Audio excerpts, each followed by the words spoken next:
स्वागत है आप सभी का। मैं हूं आपके साथ ऋषिका और जयपुर से इस वक्त की बड़ी खबर आपको बता दें। बेरोजगार युवाओं का प्रदर्शन देखने को मिल रहा है। वन रक्षक भर्ती पेपर लीक मामले को लेकर ये बड़ा प्रदर्शन यहां पर किया जा रहा है। राजधानी जयपुर से बड़ी खबर आपको बता रहे हैं। यहां बेरोजगारों का प्रदर्शन देखने को मिल रहा है। बता दें कि कई मांगों को लेकर ये प्रदर्शन किया जा रहा है। राजस्थान कर्मचारी चयन बोर्ड के दफ्तर का भी घेराव यहां पर किया जा रहा है। राजस्थान बेरोजगार एकीकृत महासंघ के नेतृत्व में ये बड़ा प्रदर्शन किया जा रहा है राजधानी जयपुर में। इस वक्त की ये बड़ी खबर आपको दिखा रहे हैं। बेरोजगार युवाओं का प्रदर्शन देखने को मिल रहा है राजधानी जयपुर में। कई मांगों को लेकर ये प्रदर्शन हो रहा है। वन रक्षक भर्ती पेपर लीक मामले को लेकर प्रदर्शन किया जा रहा है। हजारों की संख्या में यहां पर युवा बेरोजगार जो हैं ये मौजूद हैं।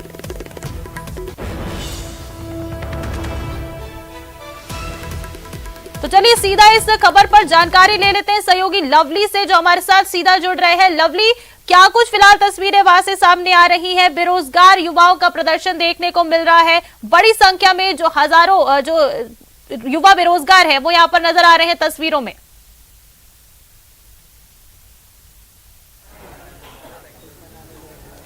देखिए, राजस्थान पेपर लीक के मामले में लगातार मशहूर होता जा रहा है, एक ब्रांड बनता जा रहा है। और उस ब्रांड में आप देखिए जो बेरोजगार युवा हैं, ये इनके चेहरे पर जो चिंता आपको नजर आ रही है। लोग अलग अलग जो भर्तियां हैं उनके परिणाम जो रुके हुए हैं उन्हें जारी कराने की मांग है। पीटीआई का जो डॉक्यूमेंट वेरिफिकेशन है उसकी मांग और तमाम मांगों को लेकर के राजस्थान बेरोजगार एकीकृत महासंघ के नेतृत्व में ये लोग प्रदर्शन करने यहाँ पर पहुंचे हैं। वन रक्षक भर्ती का जो पेपर लीक हुआ है वो मांग भी है इन लोगों की कि उन मांगों को भी जो है वो पूरा किया जाए। हमारे साथ में उपेन यादव। उपेन, आज क्या मामला है, क्या डिमांड लेकर के आप यहाँ आए? देखो, वीडियो और कंप्यूटर अनुदेशक भर्ती का परिणाम है, लाइब्रेरियन है और पीटीआई है, और जो इसके अलावा जो प्रयोगशाला सहायक उनकी डीवी शेड्यूल का मामला है, और पशुधन सहायक वाले भी है, टीएसपी कृषि परीक्षक वाले भी है, और तमाम ये मांगे तो है। जो पेपर लीक हुआ है तो उसमें भी जो नया कानून आया है सख्त कार्रवाई, उनसे संपत्ति जब्त होनी चाहिए, क्योंकि पहले पेपर लीक उनके खिलाफ कार्रवाई नहीं है। जो अपराधियों में एक उनका हौसला बढ़ चुका है। राजस्थान के बेरोजगारों का सपना कब तक बेचते रहेंगे ये पेपर माफिया? तो सख्त कार्रवाई हो, उनको जेल में डाला जाए और संपत्ति जब्त की जाए। और जो तमाम परिणाम जारी विज्ञप्ति और तमाम मांगों को लेकर यहाँ पूछे है, आज घेराव किया है। मांग करे सरकार से कि यह बेरोजगारों के सपनों को नहीं बेचा जाए, बल्कि उनको सपनों को बचाया जाए और उनकी मांगे तमाम पूरी की जाए। तो और भी लोग हैं, हम उनसे बात करते हैं। और भी युवा मौजूद है। आपका नाम बताइए, कहाँ से आए हैं आप? मेरा नाम ओम प्रकाश धान का है, मैं जयपुर से ही आया क्या मांग लेके आए हैं आप? जी, हमारे पटवारी की है, जिसका जो रिजल्ट है वो 21 अक्टूबर को आ गया है, पर उसका डिस्ट्रिक्ट अलॉटमेंट अभी बाकी है। तो यहाँ से हमारे फॉर्म जाना बाकी है, तो ये फॉर्म भेजेंगे राजस्व डिपार्टमेंट में, तब हमारा डिस्ट्रिक्ट अलॉटमेंट होएगा। आप बताइए, आप कहाँ से आए? सर, जयपुर से आया हूँ मैं। सर, हमारे लाइब्रेरियन के हैं वो डीवी शेड्यूल अभी तक जारी नहीं हुआ। तो सर अब कब तक रिजल्ट भी आ गया, डीवी शेड्यूल कब तक जारी होगा? उसके बाद वो सारी और पीटीआई बढ़ती है, कई बढ़ती है सर, उन सबका सर शेड्यूल जाना होना। आप बताइए भैया, आप कहाँ से आए, क्या मांग लेकर के आए हैं? मैं पाली से आया हूँ, मेरा नाम अशोक बिश्नोई है। हम पीटीआई का डीवी शेड्यूल जारी करवाने के लिए आए हैं। अच्छा, पाली से बार बार जयपुर आना कितना आसान, कितना सुविधाजनक लगता है आपको? ये सब मांगों को लेकर के बार बार प्रदर्शन करने आना पड़ता है? बिल्कुल आसान नहीं है। हम सफर करके आते हैं और इस सर्दी के मौसम में बहुत परेशानियां झेल रहे हैं, लेकिन हमारा ये डीवी शेड्यूल जल्द से जल्द जारी हो। क्या कहना चाहते हो सरकार से? सरकार से ये कहना चाहते हैं कि चलो हमारी पीटीआई भर्ती साफ सुथरी हुई है लगभग, लेकिन डीवी शेड्यूल जारी नहीं हो रहा है। जिसके लिए हम सरकार से यही मांग कर रहे हैं कि हमारा डीवी शेड्यूल जल्द से जल्द जारी हो और हमें नियुक्ति दे। आप कहाँ से आए हो भैया? मैं जयपुर से भैया। जयपुर से आए हो? हाँ। अच्छा, क्या मांग लेके आए हो? सर, हम नई भर्ती रखवाड़े मांग रहे हैं जल्दारी भर्ती के लिए। अच्छा। इस भर्ती को निकले हुए 25 साल हो गए। सरकार कहती है पदों पे पद बढ़ाते रहते हैं और निकाली नहीं जाती। इसको जल्द से जल्द निकाल जाए। कुछ ही काम अभी निकाली, उसमें भी होम गार्ड वालों को ही लिया गया है, हमें कुछ ही नहीं है। और इसका बजट भी पास है। क्या कहना चाहते हो सरकार से? सरकार से कहना चाहते हैं कि जल्द से जल्द इस भर्ती को कराया जाए, अन्य ये 2023 हमारा रहेगा फिर। आपका रहेगा? बिल्कुल। आप कहाँ से आए हो भैया? टोंक से मैं टोंक से आए हो? अच्छा, क्या मांग लेके आए हो? हमारा कंप्यूटर अनुदेशक का डीवी हो गया, लेकिन अभी तक फाइनल रिजल्ट नहीं जारी किया जा रहा। हम 2.5 साल से लगातार संघर्ष कर रहे हैं। पहले संविदा पे निकाली गई थी, उसको हमने जाके लखनऊ लड़ाई लड़के फिर उसको नियमित किया गया। उसके बाद भी अभी तक मतलब फाइनल रिजल्ट नहीं निकाला जाए। फाइनल रिजल्ट नहीं आया। आप भैया, आप कहाँ से आए? मैं जयपुर से हूँ, मेरा नाम वीरेंद्र चौधरी है।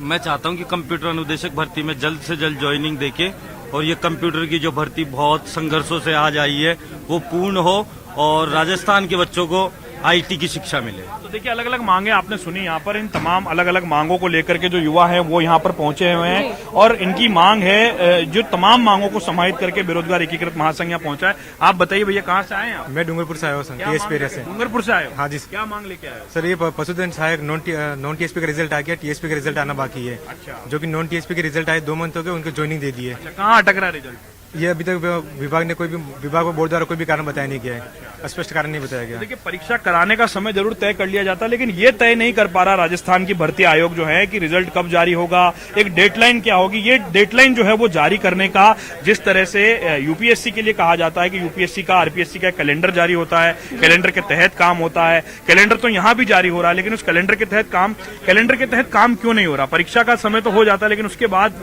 चीजों के लिए आना पड़ रहा है, बार बार डॉक्यूमेंट वेरिफिकेशन के लिए आना पड़ रहा है और चीजों के लिए आना पड़ रहा है। देखो हालात यह है कि विज्ञप्ति जारी कराने के लिए आना पड़ता है, सिलेबस के लिए आना पड़ता है, परिणाम के लिए आना पड़ता है, दस्तावेज सत्यापन के लिए आना पड़ता है, ज्वाइनिंग के लिए आना पड़ता है। अब मोटर वाहन उपनिरीक्षक का परिणाम आए बहुत दिन हो गए, लेकिन उसका फाइनल परिणाम नहीं आ पा रहा। वही वीडियो की हालत है, वही कंप्यूटर अनुदेशक की हालत है, और जो जिनका परिणाम आ चुका है उनका दस्तावेज सत्यापन नहीं हो पा रहा। सरकार तो कह रही है कि राजस्थान के भर्ती आयोग तो सबसे नंबर 1 काम कर रहे हैं पूरे देश के अंदर, तो फिर आप लोगों को बार बार क्यों आना पड़ रहा है? देखो आपने देखा कल पेपर लीक हुआ है, युवाओं के सपनों को एक बार फिर तोड़ा गया पेपर माफियों के द्वारा। नए कानून के तहत उनकी सख्त कार्रवाई होती, पहली भर्ती परीक्षाओं जैसे कांस्टेबल का हुआ, हाईकोर्ट एलडीसी का हुआ, तो अपराधियों में डर नहीं है, डर स्थापित होना चाहिए, उनके खिलाफ सख्त कार्रवाई होनी चाहिए। लेकिन हम मांग करना है कि इन भर्ती परीक्षाओं का डीवी शेड्यूल जारी हो, परिणाम जारी हो, और जो अभी जो हालात बने कि पेपर लीक हो, क्योंकि रीट का पेपर, शिक्षक भर्ती का पेपर होना है 4-5 फरवरी को, इसके अलावा सेकंड ग्रेड होना, कई भर्ती परीक्षाएं होनी है, जो युवाओं में डर है, तो इन अपराधियों के खिलाफ सख्त कार्रवाई होनी चाहिए और नए कानून के तहत कार्रवाई होनी चाहिए। संपत्ति जब्त होनी चाहिए, मांग करें संपत्ति जब्त करो दोषी। ये जो नया कानून आया है, आपको लग रहा है ये जमीन पे इम्प्लीमेंट होगा या बड़े बड़े लोग, बड़ी मछलियां तो बच रही है अभी भी? सर अभी तक तो है ना, जो नया कानून आया है अभी तक तो जमीन पे ये कानून लागू नहीं हुआ। अगर लागू होता तो सर अपराधियों में डर होता, और डर होने के कारण से आज जो पेपर लीक, कल जो पेपर लीक हुआ है वो पेपर लीक नहीं होता। तो मेरा मानना सर ये है ना, जो यही है, सरकार से मांग है कि जो कानून आपने बनाया उसको धरातल पे लागू कीजिए, ताकि अपराधियों के बीच में डर होना चाहिए उस कानून का। पेपर लीक होने से हमारे सपने जो हम सालों सालों पढ़ाई करते हैं उसमें कितने चूर चूर होते हैं। बिल्कुल सर, हमारे माँ बाप कैसे कैसे मेहनत करके हमको रात दिन एक करके हमको पढ़ाते हैं, उसके उपरांत जैसे ही हम एग्जाम दे के घर पहुंचते हैं तो हमको ये खबर देखने को मिलती है कि हमारा परिणाम, वो हमारा परीक्षा रद्द हो चुकी है। तो बताओ सर, हमारे माँ बाप कब तक ऐसे ही मेहनत करते रहेंगे और कैसे ऐसे खेतों में मरते रहेंगे? हमको ही पता है सर हमारी कैसी कंडीशन होती है, हम कैसे पढ़ते हैं, हम दिन रात एक करते हैं तब जाके एक भर्ती को क्लियर कर पाते हैं, और उसके उपरांत सर ये परीक्षा को रद्द कर दिया जाता है। अच्छा, आप बताइए जिस तरह से पेपर लीक हो रहे हैं वो कितना आघात पहुंचाते हैं हमें, क्या कहना चाहते हो? आप देख रहे हो परसों शाम वाली शिफ्ट का वन रक्षक का पेपर आउट हो गया, बोर्ड ने रद्द कर दिया, लेकिन रद्द करने से काम थोड़ी चलेगा। 2020 की वैकेंसी है, 2022 के एंड में पेपर हो रहा है। उससे पहले आप रीट देख लो, जेईएन देख लो, हाईकोर्ट एलडीसी और काफी सारे एग्जाम है, लाइब्रेरियन। तो राजस्थान की भर्ती एजेंसियों पे भरोसा है कि नहीं युवाओं को? भरोसा युवाओं का उठ चुका है। लोन ले लेके गरीब विद्यार्थी तैयारी करते हैं, लड़कियां बाहर से आती है, उनके घर वाले शादी की जल्दी करते हैं, लेकिन अब भर्तियां आउट हो जाते हैं पेपर। तो सरकार को इस पे संज्ञान लेना चाहिए। जो नए कानून आए थे इस 2022 में एंड में फरवरी में, उनको इम्प्लीमेंट नहीं कर पा रही सरकार। अच्छा, अब ये बताइए, राजस्थान की सरकार कह रही है कि इतना कड़ा नकल विरोधी कानून है कि नकल करने के बारे में कोई सोच भी नहीं पाएगा। आप क्या कहना चाहते हो? सर नकल पे लगाम लगनी चाहिए। हालांकि हम चाहते हैं कि बाड़मेर से आए हैं, पीटीआई की जल्द से जल्द डीवी करवाई जाए। 21 अक्टूबर को एग्जाम हुआ था, अभी तक कोई शेड्यूल जारी नहीं किया गया। सरकार से अनुरोध है कि एक बच्चे के सर्वांगीण विकास के लिए शारीरिक शिक्षक का होना जरूरी नहीं बल्कि अति आवश्यक है। इसलिए गवर्नमेंट से अनुरोध करते हैं गहलोत जी से कि पीटीआई डीवी के लिए आए जी डॉक्यूमेंट वेरिफिकेशन। 21 आप कहाँ से आए हो? सर मैं यही सांगानेर जयपुर से हूँ। मैं बस स्टैंड का डीवी सर अभी तक नहीं हुआ। जब ये बताइए कि आपको पेपर लीक हुआ तो कितना? सर दुख तो सभी को होता है, क्योंकि जो बड़े पदों पे हैं जैसे कोई नेताओं के बेटे वो तो तैयारी करते नहीं है वैसे भी, और जो बेरोजगार जैसे मान लो किसी ने जमीन गिरवी रख के जो तैयारी कर रहे हैं वो लोग, वो कैसे कैसे बसों में लटक के जा रहे हैं और सरकार इनके बारे में सोचती नहीं है। कहीं ना कहीं इनका बीच में प्रोपोगेंडा है, ये लोग ही पेपर लीक करवाते हैं। मैं तो यही कहना चाहता हूँ, और मेरा कर्मचारी चयन बोर्ड के जो अपने अध्यक्ष है उनसे निवेदन है कि वो जल्दी से जल्दी प्रयोगशाला सहायक और यहाँ अन्य भाई जो मेरे पदारे में पीटीआई वाले, कंप्यूटर निर्देशक वाले, इनका भी परिणाम जारी करे और डीवी शेड्यूल जल्दी से जल्दी जारी करवा के बेरोजगार युवाओं को। आप कहाँ से आए हो भैया? नमस्कार सर, मैं उदयपुर से आया हूँ। मेरा नाम अंकित आर्य और मैं पीटीआई भर्ती से टीएसपी क्षेत्र से हूँ। अच्छा। हमारी जो सरकार से ये मांगे है कि जो टीएसपी क्षेत्र की जो हर भर्ती में पिछली जैसे 2018 पीटीआई भर्ती हुई थी उसमें अलग से मेरिट निकाली गई थी, उससे पहले आने वाली जितनी भर्तियां है उसमें टीएसपी क्षेत्र की अलग मेरिट निकल जाती है। इस बार आरएसएम एसएसबी ने टीएसपी क्षेत्र की मेरिट ही नहीं निकाली है। ऐसा क्यों किया? हमारे टीएसपी क्षेत्र के बच्चों के साथ में ये बिल्कुल गलत नियम लगाया आपने। 35% का जो नियम लगाया वो नॉन टीएसपी पर, टीएसपी क्षेत्र पर भी लगाया। क्या ये दोनों क्षेत्र बराबर हो सकते हैं? हमारे टीएसपी क्षेत्र में 2 दिन लाइट जाती है, वापस आती नहीं है। इस वजह से हम ये मांग करते हैं कि कहना चाहते हो सरकार टीएसपी क्षेत्र की हमारी मेरिट पूर्व के भांति अलग निकाली जाए। हम बच्चे नॉन टीएसपी के बराबर हमको कर दिया गया, जो सरकार ने गलत नियम किया है। अच्छा भैया, ये जो पेपर लीक होते हैं इससे भर्ती एजेंसियों पे विश्वास है आपका? भर्ती एजेंसियों पे तो विश्वास उठ रहा है सर, विश्वास था लेकिन अब धीरे धीरे उठ रहा है। अच्छा, विश्वास खराब हुआ है? खराब हो रहा है। आप बताइए भैया, भर्ती एजेंसियां समय पे काम करती है, टाइमलाइन में काम कर रही है? नहीं सर, नहीं करती है सर। अच्छा सर, जो टाइम देते हैं उस टाइम पे तो होता ही नहीं है सर। नोटिफिकेशन के लिए आना पड़ता है, कभी है ना फॉर्म के लिए आना पड़ता है, कभी डीवी के लिए आना पड़ता है, रिजल्ट के लिए बार आके जगाना पड़ता है। हाँ सर, हर बार सरकार को भी जगाना पड़ता है और इनको भी जगाना पड़ता है। सोते रहते हैं लोग? सर सोते रहते हैं सर, सिक्कर से आना, यहाँ पे आना। सर पिताजी है ना ओवर एज हो गए, घर पे कोई नहीं है, मैं सबसे छोटा हूँ सर। हर बंदे हैं जो लोन ले लेके कर रहे हैं पढ़ाई, कैसे कर रहे होंगे सर? अच्छा, आप कहाँ से आए हो भैया, क्या पीड़ा लेकर के आए हो? मैं जयपुर से ही हूँ। मैं पेपर लीक के बारे में कहना चाहूँगा। बोलो बोलो। कि बहुत बार तो ऐसा होता है कि हमें पता चल जाता है कि पेपर लीक हुआ है, पर आप मानते हैं कि जो भी एग्जाम होते हैं उसमें पेपर लीक नहीं होता? बहुत बार होता है पेपर लीक होता है, पर गवर्नमेंट या संस्थाएं पकड़ नहीं पाती उनको। तो उसमें कितने लोगों का नुकसान हो जाता है, जो बहुत मेहनत कर रहे हैं, दिन रात पढ़ाई कर रहे हैं, उनका नुकसान हो रहा है। और जो जिनके बाप के पिताजियों के पास पैसा है, वो पैसे दे के पेपर खरीद लेते हैं, हमारी सीटें रह जाती है सर। क्या कहना चाहते हो सरकार से? सरकार से कहना चाहता हूँ इसके खिलाफ सख्त से सख्त कार्रवाई की जाए। तो कानून तो बना हुआ है, सख्त कानून बना पर हुआ है। सर गवर्नमेंट सिर्फ कागजों में कानून बनाती है, जमीनी स्तर पर नहीं होता। आप किसी के पास चले जाओ, अगर मान लो अगर कोई पेपर लीक करता है, वो आराम से खुला घूम रहा है, उसको किसी चीज का डर नहीं है। रीट वाले भी खुले में घूम रहे हैं? सब घूम रहे सर, कोई कार्रवाई नहीं होती। वो थोड़े दिन में थोड़े पैसे दे के बाहर आ जाते हैं सर, आराम से अपनी जिंदगी गुजारते हैं। नुकसान तो आप बताइए भैया, आप कहाँ से आए हो? सर मैं जयपुर डिस्ट्रिक्ट से हूँ। ग्रामीण विकास अधिकारी भर्ती परीक्षा परिणाम जारी करवाने के लिए आया हूँ। 2 महीने से अधिक हो गए डीवी शेड्यूल को, लेकिन अभी तक कोई परिणाम जारी नहीं किया गया। 2 महीने पहले डॉक्यूमेंट वेरिफिकेशन हो गया, लेकिन अभी तक परिणाम जारी नहीं हुआ। क्या कारण, किसी ने कोई कारण बताया? सर अभी तक कोई कारण नहीं है। ये कहा गया था कि लोग ज्यादा प्रोविजनल में है, लेकिन माननीय मुख्यमंत्री जी ने जो शपथ पत्र का प्रारूप निकाल दिया वो हमने जमा भी करवा दिया, लेकिन उसके बाद में भी हमने कई बार आंदोलन भी कर लिया, अभी तक हमारा रिजल्ट जारी नहीं हुआ है। अच्छा, आप कहाँ से आए हो साहब? मैं अलवर से आया हूँ सर। क्या रिक्वेस्ट लेके आए हो? मैं रिक्वेस्ट लेके आया हूँ, जितनी भी एक साथ भर्ती निकाली है ना जी, एक साथ इतनी भर्ती निकाल दी, सभी लड़के के लिए चांस नहीं मिल रहा है। इसमें मैं बोर्ड से यही रिक्वेस्ट करना चाहता हूँ, चेयरमैन से, कि ये जो जितनी भी वैकेंसी निकाली है, जो जितनी भी वैकेंसी निकाली है ना, उनको अलग अलग करके निकालो। एक वैकेंसी निकालो, उसके बाद उस फुल फिल करो उस वैकेंसी को, देन उसके बाद उस वैकेंसी को फिर क्रिएट करो। ऐसे नहीं एक साथ 15 वैकेंसी निकालने के बाद किसी बच्चे को एक में भी चांस नहीं मिल रहा है। एक सारे बच्चे, जो बच्चे ऑलरेडी पास हो रहे हैं एक वैकेंसी, वो दूसरी में पास हो गए, तीसरी में पास हो गए, लगातार क्या कि हर बच्चे को चांस नहीं मिल रहा है। इस वैकेंसी को मैं चेयरमैन से यही रिक्वेस्ट करूंगा कि मतलब उन वैकेंसियों को ऐसे अंतराल में निकालो। एक वैकेंसी पेपर लीक होने के बाद में कितना, हाँ बताइए, वो मैं आपकी बात समझ गया। पेपर लीक एक सेपरेट थिंग है, मैं उस चीज के बारे में नहीं कह रहा हूँ। पेपर लीक ये इसी वजह से हो रहा है। आप पहले एक वैकेंसी को कंडक्ट कराइए ना अच्छे से। आप एक वैकेंसी एक साथ 10 वैकेंसी कंडक्ट करा रहे हो, 10 वैकेंसी कंडक्ट कराने के बावजूद उसमें क्या कर दिया, गोल कर दिया, हर दूसरे दिन एग्जाम कंडक्ट करा रहे हो। तो एक बच्चा जो उसमें वीडियो में पास हो रहा है, पटवारी में पास हो रहा है, वो फिर वैकेंसी खाली जा रही है। तो बोर्ड ने क्या कर रखा है, एक मिक्स कर रखा है। आप एक वैकेंसी अच्छे से कंडक्ट कराइए, और कंडक्ट करा के मैं देखता हूँ तो कैसे पेपर लीक होता है, कैसे नहीं होता है। आप बताइए, हाँ क्या लग रहा है आपको कि पीड़ाओं पर कितने जल्दी विचार होगा? देखो लगातार हमारा संघर्ष जारी है। जो पेपर लीक हो रहे हैं नेताओं का और पेपर माफिया को गठजोड़ है, इसको तोड़ने के लिए हम संघर्ष हमारा जारी है। लेकिन जो हालात बने हैं कि लगातार जो दस्तावेज सत्यापन के लिए भी, परिणाम के लिए लगातार संघर्ष करना पड़ रहा है, प्रदर्शन करना पड़ रहा है। आज उसी प्रदर्शन को लेकर युवा इकट्ठे हुए हैं उन्हीं मांगों को लेकर, और हम कह रहे हैं कि कब तक राजस्थान पेपर लीक की जो धन से चलता रहेगा। अब 2023 दूर नहीं है, 9 फरवरी से पूरे राजस्थान में युवा जागृति है कि हम यात्रा निकाल रहे हैं। 2023 में जीत की चाबी युवाओं के पास होगी। धर्म के और जाति के आधार पर वोट नहीं होंगे, इस बार वोट होंगे युवा और रोजगार के नाम पर। तो युवाओं ने अब एक तरह से सरकार को खुले कह दिया है कि यदि मांगे नहीं मानी गई तो 2023 कांग्रेस के लिए गंभीर परिणाम देने वाला होगा। अच्छा, आप बताइए भैया, आप कहाँ से आए हो? जी सर, मैं गंगानगर से आया हूँ। क्या मांग लेके आए हो गंगानगर से जयपुर? सर हमारे क्या 21 अक्टूबर को पीटीआई का रिजल्ट आ गया था, लेकिन अभी तक डॉक्यूमेंट्स वेरिफिकेशन की कोई डेट नहीं डाली गई है।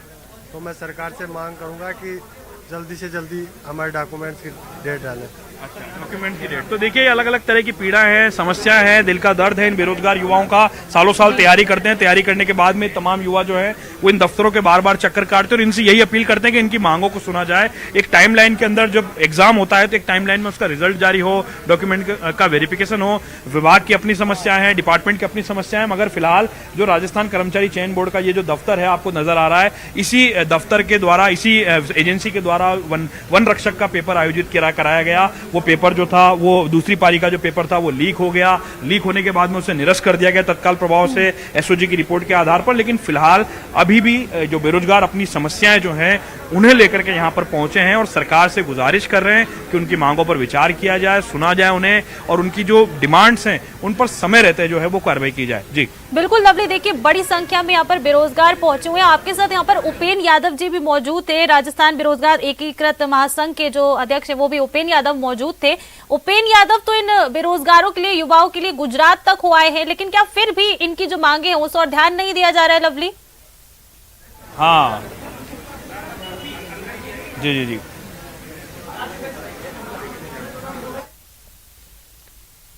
लवली, अब तक मेरी आवाज आ रही है? मिल रही आप? आ जाओ। हाँ आ रही है, बिल्कुल आ रही है। 5 लोगों का जो प्रतिनिधि मंडल है वो यहाँ पर मुलाकात के लिए जाएगा और मुलाकात होने के बाद में यहाँ पर क्या निष्कर्ष निकलता है, जो बोर्ड के चेयरमैन हैं उनसे उनकी मुलाकात होगी और मुलाकात के बाद में जो है, और मुलाकात के बाद में क्या नतीजा निकलेगा वो देखने वाली बात होगी। लेकिन फिलहाल जो है एक डेलीगेशन जो है 5 से 6 लोगों का जो अलग अलग भर्तियों के डेलीगेशन है वो यहाँ पहुंचे हुए हैं, उन्हें मुलाकात के लिए बुलाया गया है। और मुलाकात के बाद में जो बोर्ड के चेयरमैन है हरिप्रसाद शर्मा, उनसे लोग मुलाकात करेंगे, सेक्रेटरी और तमाम लोग यहाँ पर मौजूद है, उनसे मुलाकात करेंगे और मुलाकात करके ये लोग अपनी जो पीड़ा है, अपना जो दर्द है वो एक ज्ञापन चिट्ठी के माध्यम से वो सामने रखेंगे उनकी टेबल पर और ये उनसे कहने की कोशिश करेंगे युवा कि आखिरकार बेरोजगार राजस्थान का ठगा जाएगा। तक बार बार जो है हर प्रोसेस के लिए, डॉक्यूमेंट वेरिफिकेशन के लिए, आवेदन के लिए और तमाम चीजों के लिए बार बार जो है यहाँ दफ्तरों में आना पड़ेगा, गुजारिश करनी पड़ेगी सरकार के नुमाइंदों से और कहना पड़ेगा कि आखिरकार क्या चल रहा है। तो देखिए एक नज़ारा आपको दिखा देते हैं, यहाँ पर रजिस्ट्रेशन का काम चल रहा है, एक डेलीगेशन यहाँ आ गया है और डेलीगेशन के साथ साथ में जो तमाम युवा हैं उनसे बातचीत की जाएगी, उन्हें मिलवाया जाएगा बोर्ड के जो चेयरमैन है उनसे, और बोर्ड चेयरमैन के मिलवाने के बाद में ये तमाम लोग जो हैं अपनी जो पीड़ा है, जो इनका दर्द है वो उनसे साझा करेंगे और उसके बाद में ये अपनी जो बात है वो उनको रख सकेंगे। फिलहाल आपको बता दें कि राजस्थान कर्मचारी चयन बोर्ड एक बहुत ज़्यादा जो कह सकते हैं कि पूर्व में जिस तरह की भर्तियां होती थी उससे कई गुना ज़्यादा भर्तियां जो है वो यहाँ पर हो रही है और वो भर्तियां कराने के साथ साथ में जिस तरह से जो जिम्मेदारी बनती है बोर्ड के चेयरमैन की और तमाम एजेंसीज के लोगों की, वो एक बड़ी जिम्मेदारी वो यहाँ पर किस तरह से निभा रहे हैं उस पर सभी की जो है वो नज़रें जो है वो टिकी हुई है। बाकी लोगों को बाहर रोका गया है, बड़ी तादाद में बाहर जो है वो बेरोजगार रुके हुए हैं। हम बाहर ही चलते हैं बेरोजगार युवाओं से, उन्हीं के दर्द जो है वो जानने की कोशिश। इलाकों के बेरोजगार जो है वो यहाँ पर आए हुए हैं। कहाँ से आए हो भैया? बांसवाड़ा डिस्ट्रिक्ट से आए हो। बांसवाड़ा से आए हो, क्या आप पीड़ा लेकर के आए हो? पशुधन सहायक का फाइनल रिजल्ट निकालने के लिए टीएसपी क्षेत्र का।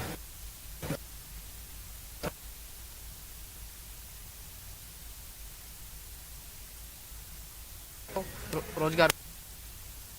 आप कहाँ से आए हो भैया? मैं भारत। क्या मांग लेके? दिल्ली से फाइनल पर सेशन परीक्षा अभी तक हमारी नियुक्ति फाइनल परिणाम जारी करके फाइनल परिणाम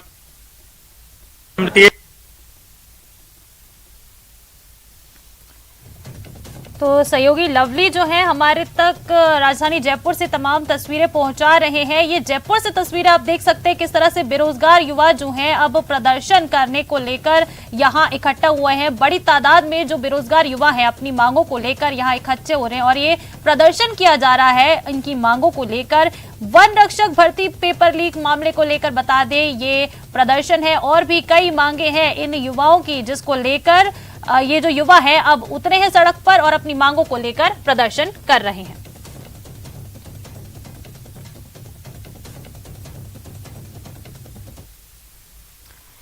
चलिए आगे बढ़ते हैं और एक और बड़ी खबर आपको बता दें, अस्पताल में हंगामा होने की खबर है। कोटा से बड़ी खबर, यहां जेके लोन अस्पताल में जोरदार हंगामा हो गया। ठेका कर्मियों ने नारेबाजी कर जोरदार हंगामा किया।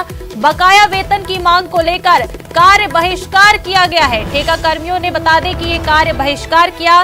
कार्य बहिष्कार से अस्पताल की चिकित्सा व्यवस्था पूरी तरह से बिगड़ चुकी है। बड़ी खबर इस वक्त की कोटा के जेके लोन अस्पताल से आपको बता रहे हैं। यहाँ जोरदार हंगामा, बड़ी तादाद में देखिए यहाँ पर ठेका कर्मी जो है नारेबाजी कर रहे हैं और बकाया वेतन की मांग को लेकर यहाँ पर आज कार्य बहिष्कार किया जा रहा है। बड़ी तादाद में जो ठेका कर्मी है कार्य बहिष्कार कर रहे हैं। आगे बढ़ेंगे, रुक करेंगे दौसा से एक बड़ी खबर देखिए सामने आ रही है। लालसोट से बड़ी खबर है। लालसोट में बदमाश एक बार फिर बेखौफ हो गए हैं। बदमाशों ने महिला के कान से टॉप्स तोड़े हैं। राह चलती महिला को अपना निशाना बनाया बाइक सवार बदमाशों ने और इस पूरी वारदात को अंजाम दिया। वहीं पीड़ित महिला ने पुलिस को इस बारे में सूचना दे दी है। वारदात के कारण महिला का कान लहूलुहान हो गया। बड़ी खबर ये दौसा से बता रहे हैं आपको। लालसोट में बेखौफ बदमाशों का आतंक देखने को मिला है। यहाँ पर एक राह चलती महिला के कान से टॉप्स तोड़े हैं इन बदमाशों ने। बाइक पर सवार होकर निकले थे बदमाश और एक राह चलती महिला को अपना निशाना बनाया। महिला के कान से टॉप्स तोड़े और फरार हो गए।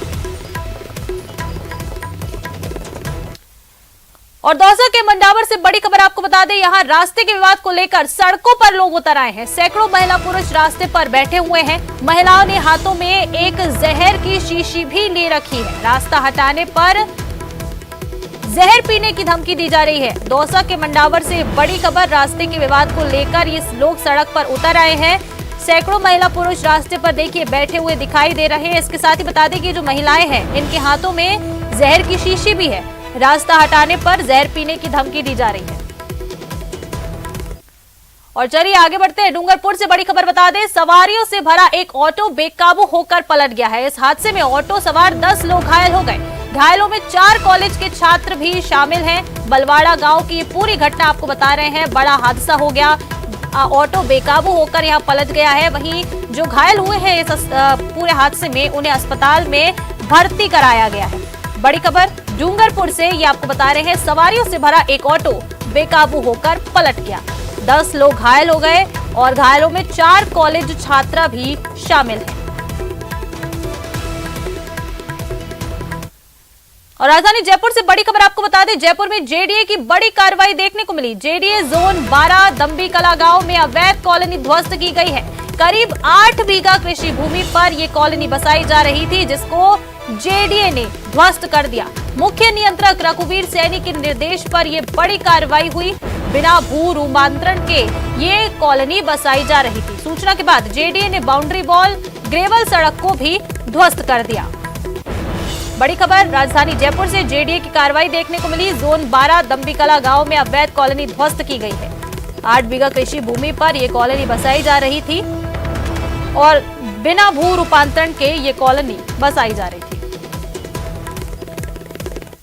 और सिरोही में बेखौफ बदमाशों का आतंक देखने को मिला है। चोरों ने आईडीबीआई का एटीएम उखाड़ लिया है। सुरक्षा गार्ड को बंधक बनाकर ये पूरी वारदात को अंजाम दिया गया। एटीएम ले जाते वक्त सुरक्षा गार्ड ने शोर मचाया और चिल्लाने पर एटीएम फेंककर चोर भाग निकले। सूचना पर रोहिड़ा पुलिस मौके पर पहुंच गई।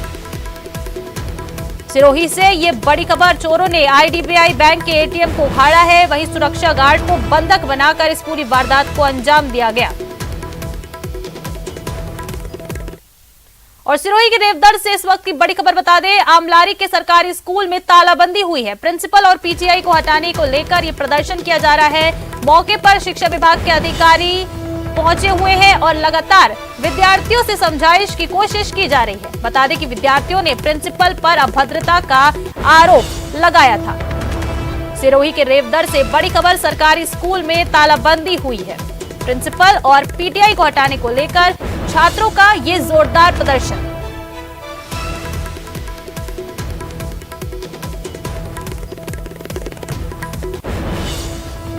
प्रिंसिपल और पीटीआई जी स्कूल में होंगे तो हम कोई भी बच्चा स्कूल में नहीं जाएगा। क्यों, क्या हुआ? हमारी ये सभी मांग है, क्योंकि बच्चों के साथ बहुत वो क्रिकेट वाले बच्चे सभी हम उनके साथ हैं, उनको पूछो क्या हुआ है। सभी उनका अच्छा व्यवहार, उनके साथ बहुत बुरा व्यवहार किया, उनको गालियां भी दी, उनके पिता तक।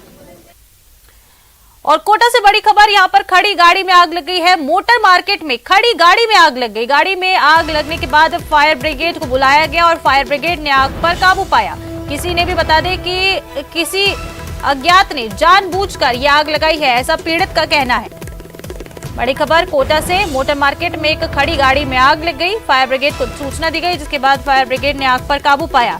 वहीं जिसकी गाड़ी जली है उस पीड़ित का कहना है कि किसी ने जानबूझकर इस गाड़ी में आग लगाई।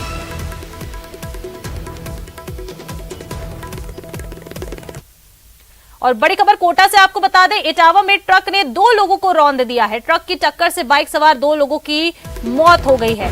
बड़ी खबर कोटा से, कोचिन नगरी कोटा से बड़ी खबर, इटावा में ट्रक ने 2 लोगों को निशाना बनाया। 2 लोगों को रौंद दिया है इस ट्रक ने। ट्रक की टक्कर से बाइक पर सवार 2 लोगों की मौत हो गई।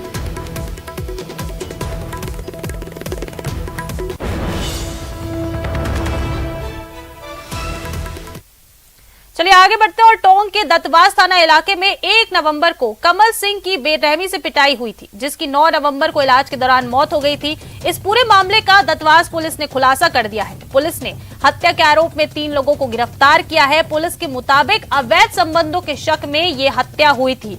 आरोपियों में से एक की पत्नी के साथ मृतक कमल सिंह के अवैध संबंध होने के शक में देर रात आरोपियों ने सोची समझी साजिश रची और उसे लाठी डंडों से पीट कर घायल कर दिया। इसके बाद कमल सिंह के परिजनों को अज्ञात लोगों के हमला करने की सूचना दी, जिसके बाद 9 नवंबर को इलाज के दौरान कमल सिंह की मौत हो गई थी।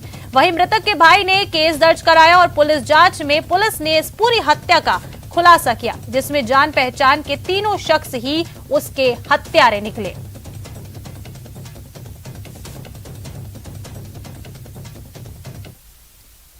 चलिए इस बुलेटिन में फिलहाल इतना ही। आप देखते रहिए न्यूज़ 18 राजस्थान।